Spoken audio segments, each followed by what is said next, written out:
Halo kawan aksi, jumpa lagi di Bincang KPK. Kali ini bersama saya Sa'dia Ma'ruf di momen yang sangat spesial memperingati kemerdekaan Republik Indonesia yang ke-77. Dalam peringatan kemerdekaan Republik Indonesia tahun ini, pemerintah melalui Sekretariat Negara mencanangkan tema Pulih Lebih Cepat, Bangkit Lebih Kuat. Amin ya Allah. Hal ini karena negara kita 2 tahun terakhir telah menghadapi berbagai tantangan dan ujian, salah satunya terkait pandemi COVID-19 dan berbagai tantangan dan ujian yang lainnya. Nilai-nilai Pancasila dan Bhinneka Tunggal Ika terbukti mempersatukan masyarakat Indonesia dalam menghadapi berbagai tantangan termasuk tantangan pemberantasan korupsi. Nah, berbicara soal tantangan pemberantasan korupsi, berbahagia sekali bersama kita di studio telah hadir Bapak Wakil Ketua Komisi Pemberantasan Korupsi, Bapak Alexander Marwata. Semangat pagi, Semangat Bapak. Pagi, Mbak Sa'dia. Iya, aduh apa kabar hari ini, Pak? Kalau di televisi, kalau di televisi kayak nggak pernah melihat Bapak dengan belangkon.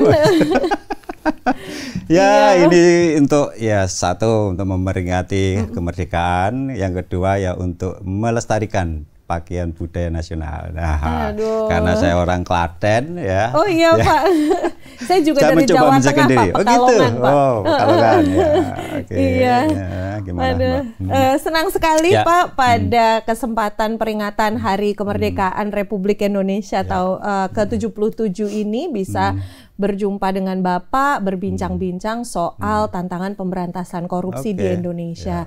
Pak Alexander, saya ini mau cerita sedikit Pak. Pas awal-awal pandemi itu ya Pak ya, kan 24 jam sehari, 7 hari seminggu, tuh beritanya kan pandemi semua Pak. Saya pikir tuh di Indonesia udah nggak ada korupsi Pak. Ternyata korupsi bansos. Ya begitulah. Iya Pak, jadi kesibukannya saat ini Pak di KPK sehari-hari Pak? Ya kalau kesibukan setiap hari ya rapat, tapi sebetulnya bukan rapat itu sendiri seperti di rapat, tapi tindak lanjut dari rapat itu kan yang penting. Nah, rapat apa saja ya, karena KPK itu sebetulnya kan memiliki 6 tugas Mbak ya, 6 tugas. Jadi ada pencegahan, ada monitoring, koordinasi, supervisi, penindakan. Ya, itu sebetulnya penindakan itu hanya salah satu tugas saja. Tapi masyarakat tahunya kalau KPK nggak melakukan penindakan seolah-olah kan KPK nggak kerja. Kan begitu. Itu yang kemudian masa harus breaking news terus ya Pak ya? Tercermin dari opini Mbak, itu kan. Jadi ketika lama KPK nggak melakukan OTT, terutama OTT ya. Kalau OTT itu kan wartawan itu nggak diundang aja udah ngumpul, kan itu kan. Bahkan wartawan lebih tahu duluan dibanding pimpinan. Wah, KPK habis nangkap orang ini kan. Udah ngantri dulu di sana gitu. Nah itu akhirnya apa? Ketika lama KPK nggak melakukan OTT khususnya, itu begitu disurvei langsung turun. Ini KPK kerjanya ngapain? Gitu lah. Padahal kan kita di luar itu kan banyak. Kita melakukan pendidikan kepada masyarakat, kita melakukan perbaikan sistem tata kelola di pemerintah daerah dan lain sebagainya. Itu yang kita lakukan. Tujuannya untuk mencegah, kita berusaha dengan perbaikan sistem itu untuk menutup setiap peluang atau celah terjadinya korupsi. Dan itu sebenarnya lebih penting itu daripada lebih penting, saya pikir, ini ya Pak ya. Ya memang hasilnya nggak langsung seketika dirasakan. Betul itu kan. Beda kan kalau penindakan kan jelas ada fisiknya ditangkap ada uangnya diperoleh kan gitu kan. Kalau pendidikan ya kan kita berharap generasi kita ke depan itu kan menyongsong Indonesia Emas 2045 itu paling enggak itu kita punya generasi yang lebih berintegritas. Kemudian yang nanti akan tercermin tentu saja dilihat dari indeks persepsi korupsinya menjadi lebih bagus kan, seperti itu. Sana Mbak, arahnya itu ke sana. Iya Pak. Nah, kalau bicara soal generasi kita masa depan dan berbagai upaya yang dilakukan KPK Pak dalam rangka Hari Kemerdekaan Republik Indonesia ke-77 ini, ingin tanya juga nih dengan Pak Alexander Marwata, kira-kira makna kemerdekaan bagi KPK dan bagi Bapak secara pribadi Pak? Kalau secara pribadi ya, kemerdekaan itu saya maknai ketika saya bisa bisa hidup di bumi pertiwi di Indonesia itu dengan nyaman ya, dalam pengertian ya secara umum saya nyaman ketika tinggal di rumah, saya nyaman ketika berada di jalan, saya merasa nyaman ketika saya berbicara ya. Itu bagi saya itu kemerdekaan secara pribadi. Artinya apa? Hak-hak yang saya yang diberikan oleh Tuhan, hak dasar itu dilindungi oleh negara kan begitu. Nah, itu makna kemerdekaan bagi saya. Tapi kan saya pikir ya beda-beda. Setiap orang tentu beda-beda memaknai kemerdekaan. Kalau saya tanya anak saya, apa arti kemerdekaan? Ya arti kemerdekaan mungkin ya kalau saya pergi main nggak ada lagi yang ngomelin dan lain sebagainya. Mungkin juga teman-teman dari pegiat di luar sana kalau saya merasa merdeka ketika saya bisa mengkritik secara bebas. Betul, Pak. Tapi itu tadi kembali lagi, kemerdekaan kan tidak bisa sebebas-bebasnya. Ada koridor-koridor yang harus ditaati, itulah peraturan-peraturan kan seperti itu. Nah, kita harus ingat itu juga karena kemerdekaan pribadi itu tentu tidak boleh juga dengan mengabaikan kepentingan orang lain, hak orang lain kan seperti itu. Nah, itu kan koridornya apa? Peraturan perundang-undangan. Nah, kalau bagi KPK sendiri kemerdekaan ini seperti apa? Sebetulnya kemerdekaan bagi KPK itu diatur, Mbak, di dalam Undang-Undang KPK bahwa KPK itu adalah lembaga negara yang independen. Kan independen merdeka, Mbak. Dalam melaksanakan tugas, dalam melaksanakan tugas dan fungsinya kan seperti itu. Artinya apa? Kami pimpinan itu berusaha mengarahkan kepada seluruh jajaran di KPK ya agar dalam melaksanakan tugas dan fungsi KPK itu mereka merasa merdeka juga. Nggak ada tekanan dari atasan langsung yang dalam tanda kutip itu intervensi ya. Dan apalagi dari pimpinan itu yang selalu kami sampaikan. Meskipun kalian itu sekarang menjadi ASN ya, kami menjamin sepanjang kalian bekerja dengan profesional, kami akan melindungi, kan begitu kan? Bedakan antara intervensi dan supervisi. Kan begitu. Kalian punya atasan loh, gitu kan? Itu atasan kalian itu tugasnya itu melakukan supervisi supaya apa yang kalian kerjakan itu on the track, gitu kan? Jangan sampai itu tadi karena ya mohon maaf sebelumnya ada yang mengatakan kalau diawasi pimpinan itu intervensi. Ya nggak begitu. Buat apa kalian punya atasan, gitu kan? Itu kan bisa menjadi mitra dialog dan lain sebagainya. Ini sistem yang kita bangun di KPK seperti itu, Mbak. Jadi pegawai merasa bebas, merdeka dalam melaksanakan tugas dan kewajibannya, dan kami menjamin mereka dapat bekerja dengan profesional sesuai dengan kapasitas dan kemampuan ya. Seperti itu. Itu saya pikir kemerdekaan buat pegawai KPK yang kita harapkan seperti itu. Mereka boleh kok mengkritik atasan, boleh gitu kan. Kalau ada atasan yang agak menyimpang melaporkan ke Dewas boleh, dan nggak ada dendam dari atasan lain sebagainya. Karena aturannya seperti itu ya. Artinya apa? Itu ya kemerdekaan yang ingin kita bangun ya, budaya kerja yang ingin kita bangun di KPK ya, di mana transparansi, akuntabilitas dalam bekerja itu kita tekankan. Transparansi dan akuntabilitas dalam bekerja. Nah, Pak Alexander, saya tadi menggarisbawahi dari apa yang Bapak sampaikan terkait dengan kemerdekaan bagi Bapak secara pribadi adalah salah satunya pemenuhan hak-hak dasar. Bagi saya kira bagi seluruh rakyat Indonesia pemenuhan hak-hak dasar itu tentu saja adalah bagian dari hak kita semua sebagai warga negara. Dan kalau bicara pemenuhan hak dasar, kesehatan, pendidikan, kebebasan berekspresi, sebagainya itu kan tidak terlepas dari anggaran yang memang disediakan untuk pemenuhan hak dasar tersebut dan sampai ke masyarakat sesuai peruntukannya ya Pak ya. Nah, sebagai masyarakat saya juga merasa masih banyak nih Pak celah-celahnya, bahkan ada yang bilang aduh negara kita ini masih dikuasai koruptor gitu. Kalau mau berbicara agak ekstrim mungkin ya tidak seperti itu ya Pak ya. Jadi yang pertama faktor-faktornya apa sih Pak? 20 tahun plus reformasi kita belum merdeka dari korupsi dan bisa nggak sih Pak? Iya, ini korupsi ini kan ya penyakit lama sih Mbak ya, penyakit lama. Saya pikir juga dulu setiap negara hampir memiliki persoalan yang sama terkait korupsi ya. Pasca kemerdekaan kita sendiri juga waktu itu juga banyak korupsi di sana, makanya timbullah lembaga-lembaga setelah kemerdekaan itu untuk mengatasi korupsi kan.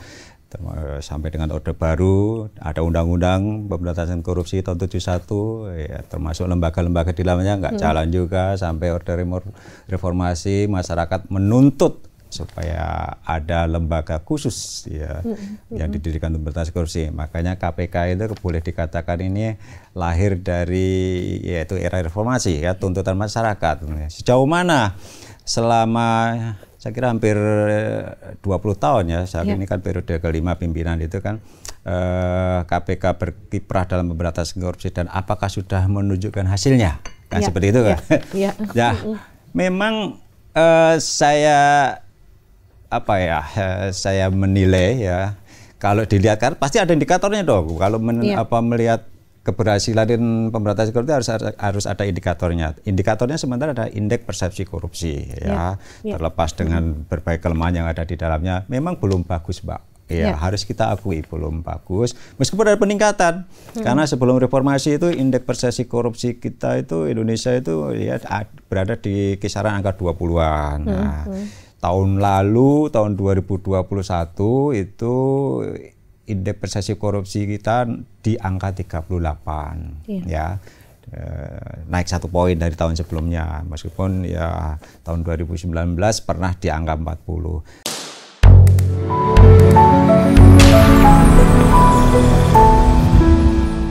Tetapi ya dari skor 0 sampai 100 ya, artinya apa? Sebetulnya belum baik juga kan, kalau skornya 0 sampai 100 itu kan belum baik juga. Dan kita harus mengakui juga dengan reformasi ini, kalau dulu eranya Orde Baru itu seolah-olah ya korupsi itu dalam tanda kutip seolah ditutup-tutupi kan, begitu kan ya, hanya terpusat dan sepertinya nggak ada, sangat jarang dulu tuh bupati, kepala daerah, apalagi menteri seperti dinormalisasi juga ya Pak ya, menteri tertangkap karena korupsi atau diadili karena korupsi kan ya, hampir nggak pernah terdengar rasa-rasanya ya. Tapi dengan era reformasi dan keberadaan KPK ya, bupati, kepala daerah, menteri kena masalah korupsi tidak lepas dari hukum ya Pak ya.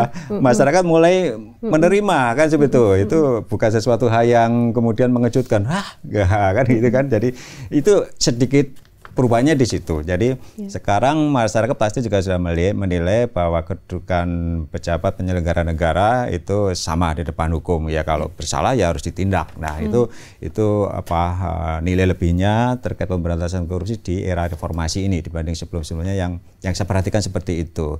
Meskipun kita juga harus mengakui dengan di era reformasi birokrasi dan otonomi daerah tentu saja, karena di situ kan ini korupsinya juga semakin melebar kemana-mana, ya, karena itu tadi. Ya kami memperhatikan, kenapa jadi seperti ini? Jadi korupsinya malah menyebar ke daerah-daerah. Karena apa? Saya perhatikan karena pengawasannya yang kurang. Mungkin juga karena sistem politiknya yang perlu kita perbaiki. Ya, rasa-rasanya kita sudah beberapa kali sampaikan ke pemerintah, ke masyarakat, mahal biaya politik kita itu, mahal sekali biaya politik kita. Untuk menjadi kepala daerah biayanya mahal, untuk menjadi anggota DPRD, DPR juga mahal kan, seperti itu, dan itu menjadi beban dari calon, ya kan, seperti itu. Nah ini kan akhirnya ya jadi kami di KPK itu berupaya untuk melakukan perbaikan tata kelola di berbagai sektor, termasuk di dalam sistem politiknya bagaimana supaya ya misalnya pembiayaan partai politik kita usulkan supaya dari APBN itu ada peningkatan lah itu, untuk dihitung per suara berapa sih normalnya. Nah, kita juga lakukan studi banding di negara lain.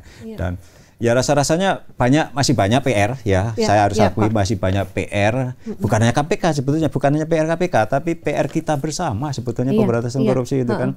Masyarakat juga harus ikut andil, tapi masyarakat ikut andil. Kalau masyarakat dalam tanda kutip permisif, nggak selesai persoalannya. Misalnya ya saya contohkan tadi, biaya politik mahal. Kenapa mahal? Ya karena masyarakat masih menuntut sesuatu dari calonnya, kan gitu kan. Money politik itu kan enggak, itu tadi kan bagi-bagi duit itu rasa-rasanya kita semua sudah ya bukan rahasia apa yang disembunyikan lagi kan, itu rahasia umum itu gitu kan. Udah masyarakat seperti itu ya repot kan kalau masyarakat masih menuntut seperti itu. Tapi kalau mereka betul-betul berharap kepala daerah yang terpilih itu ya memiliki kapasitas, mempunyai integritas gitu kan. Justru kalau ada kepala daerah, calon kepala daerah atau anggota DPRD yang memberikan itu, jangan dipilih dong, kan gitu kan. Supaya apa? Nggak ada utang mereka gitu kan, seperti itu. Jadi itu Mbak beberapa apa kegiatan yang dilakukan KPK selama ber-20 tahun keberadaan KPK ini ya. Memang ya dalam beberapa tahun terakhir ini ya, era pandemi, pasca pandemi ini opini publik terhadap KPK menurun ya. Bukan sebetulnya Mbak, bukan berarti penindakan KPK itu turun. Enggak kok, kalau kita perbandingkan antara jumlah yang kita tindak ya, dari tahun ya 2000 taruh 2018, 2019, enggak beda jauh. Enggak beda-beda jauh kan dengan kapasitas SDM KPK ketika pandemi.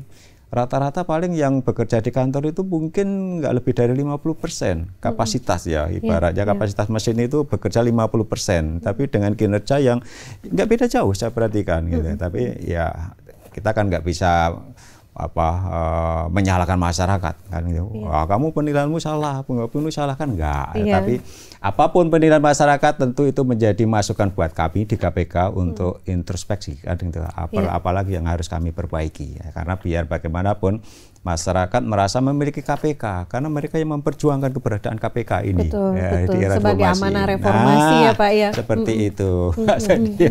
Iya, saya kira penekanannya ada di partisipasi semua pihak, bukan hanya KPK, tetapi dari hulu ke hilir ya Pak ya, dari mulai sistem politik dan bagaimana proses pemilu dan banyak hal yang lainnya, proses pengawasan anggaran di daerah sampai ke desa ya Pak ya. Itu penting untuk menjadi perhatian bersama.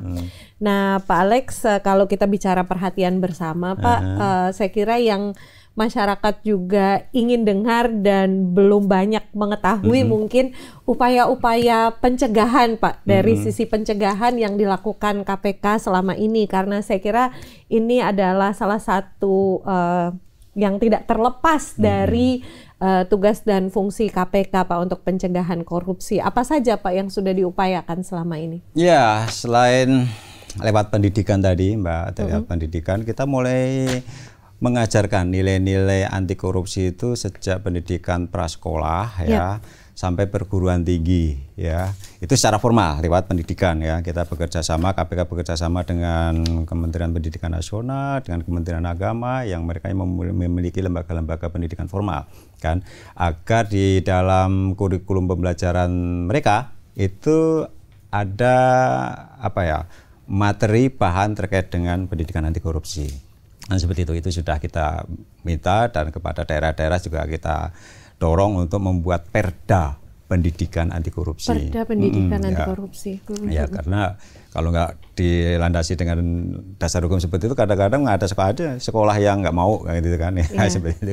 Ya sebetulnya pendidikan korupsi itu banyak caranya kan, tidak semata-mata kan harus membaca undang-undang pemberantasan korupsi. Korupsi itu apa sih? Enggak, karena kita punya 9 nilai anti korupsi loh. Antara lain tadi kejujuran, disiplin, kerja keras, hidup sederhana, kan itu kan nilai-nilai korupsi juga. Ya untuk anak-anak kan nggak mungkin kan, korupsi itu apa sih? Dengan membaca definisi ya nggak mudeng dia kan. Tetapi dengan memberikan contoh teladan, loh kalian belajar ngantri dengan tertib aja, itu sudah menanamkan nilai-nilai anti korupsi loh. Itu kan seperti itu. Jadi hal-hal yang ya simpel, sesuai dengan umurnya, sesuai dengan umur, tingkat jenjang pendidikan, dan tentu saja dengan peran dan fungsi masyarakat kan, seperti itu kan. Beda kalau kita melakukan pencegahan korupsi ke instansi pemerintah kan beda materinya dengan itu kan. Bagaimana misalnya seorang birokrat aparat itu menggunakan anggarannya gitu kan, bagaimana mencegah supaya anggaran itu digunakan dengan sebaik-baiknya kan, seperti itu. Tentu beda. Itu yang kita lakukan lewat pendidikan kampanye dan sosialisasi anti korupsi ya. Tujuannya yaitu tadi bagaimana supaya masyarakat itu paham apa itu korupsi, bahaya korupsi, sehingga tidak ingin korupsi meskipun ada kesempatan, Mbak. Iya. Kan beda kan? Betul. Beda.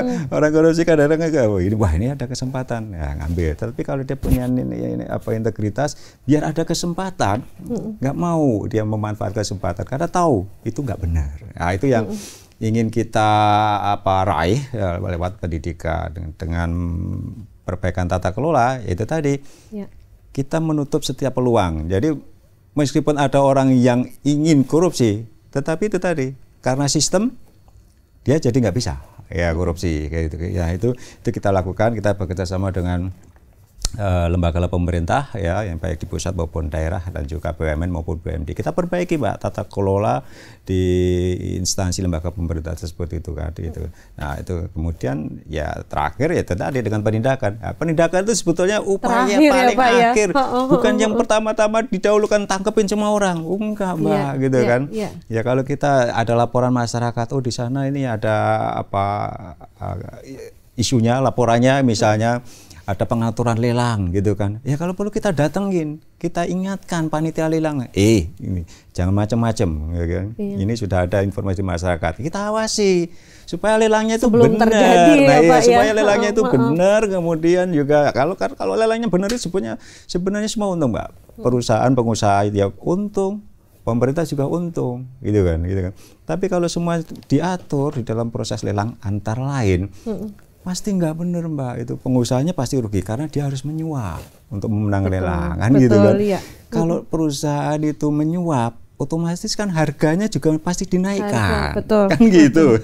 Komponen karena itu kan masuk cost itu, biaya proyek juga kan, pasti harganya nggak benar juga, gitu kan. Itu nanti rentetannya banyak, pasti juga nanti dari sektor pajaknya juga nggak benar juga dia bayar pajak. Akhirnya ke sana. Jadi rentetannya itu sangat panjang kan, ketika suatu proses itu tidak berjalan sesuai dengan ketentuan itu rentetannya panjang, Mbak. Pencegahan sebenarnya penting ya, Pak ya. Tapi kalau itu kita bisa cegah dari awal, ya kita luruskan gitu kan, kita awasi.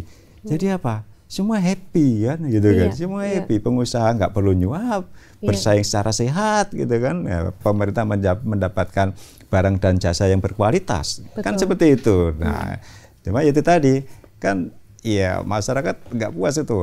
Tangkap dulu dong. Ya kan. Nah, ini yang sebetulnya terus-menerus kami upayakan untuk memberikan pembelajaran buat masyarakat. Ini loh sebetulnya itu samalah dengan anonimat dulu peribahasa ya, memelihara kesehatan, menjaga kesehatan itu kan jauh lebih penting ya kan dibandingkan kalau sudah sakit ya mahal sama, Mbak. Jadi kalau sudah terjadi korupsi itu kan, dan biasanya ketahuannya setelah peristiwa, jadi lama itu kan baru ketahuan, kerugian negaranya sudah terjadi kan gitu kan ya. Itu pemulihannya kembali juga belum tentu full aset recovery KPK aset recovery betul. Target kita hanya 70. Jadi kalau ada kerugian negara 100, maksimal target KPK itu 70 doang yang bisa kita collect gitu kan. Yang 30% itu ya udah loss. Kerugian beruntun ya Pak ya. Seperti itu. Itu. Iya, tantangan bersama memang Pak. Nah, ini dalam rangka Hari Kemerdekaan, tema kita adalah pulih lebih cepat, bangkit lebih kuat. Nah, kalau dari segi KPK sendiri Pak, memaknai pulih lebih cepat dan bangkit lebih kuat ini gimana Pak? Ya, kita termasuk ikut mengawal program-program pemerintah dalam rangka pemulihan dari pandemi ya supaya itu tadi bangkit lebih cepat, pulih lebih kuat gitu. Lebih cepat, bangkit lebih kuat. Bangkit lebih kuat kan ya seperti itu. Kan anggaran kita gede yang dialokkan ke situ. Untuk pandemi ya Pak ya. Itu besar sekali dan salah satu yang ditugaskan Presiden KPK itu awasi kan itu, awasi itu.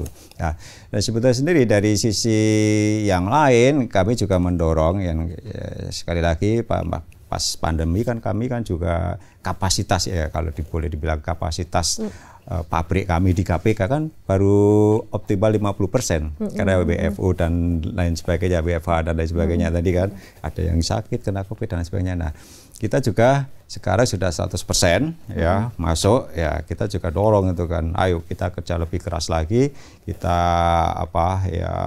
berusaha semaksimal mungkin membantu sekali lagi dan memfasilitasi instansi lembaga pemerintah untuk juga ikut bangkit juga. Jadi kami di KPK itu kan salah satu tugasnya kan melakukan koordinasi ya. Koordinasi itu di tugas KPK dalam rangka pemberantasan korupsi, itu yang kami lakukan kan.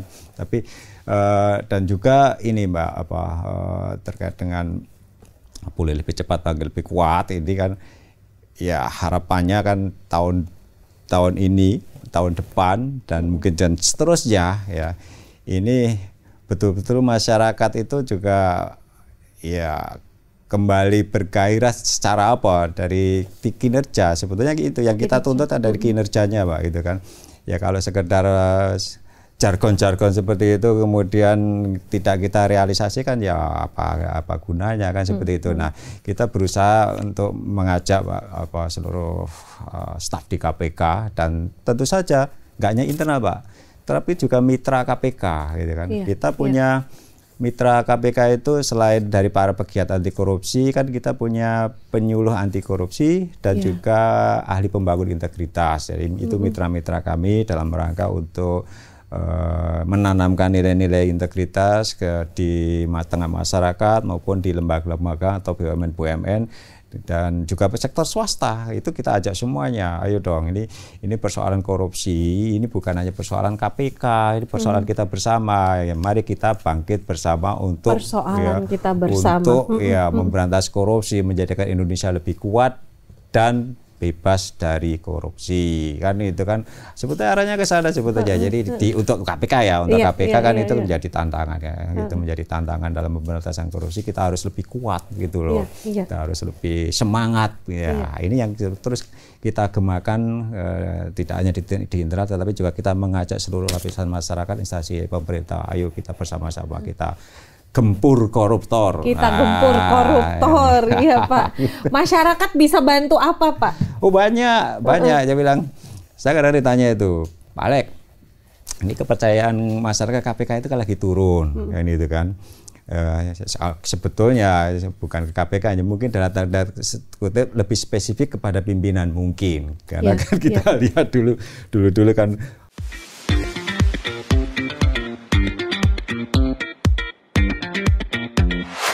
Masalah termasuk undang-undangnya ya kan, banyak kan polemik terkait dengan perubahan undang-undang KPK, terkait dengan pemilihan komisioner ya. Kalau saya sudah 2 kali di sini Mbak, setiap pemilihan pimpinan KPK itu selalu ya banyak polemik lah di situ lah.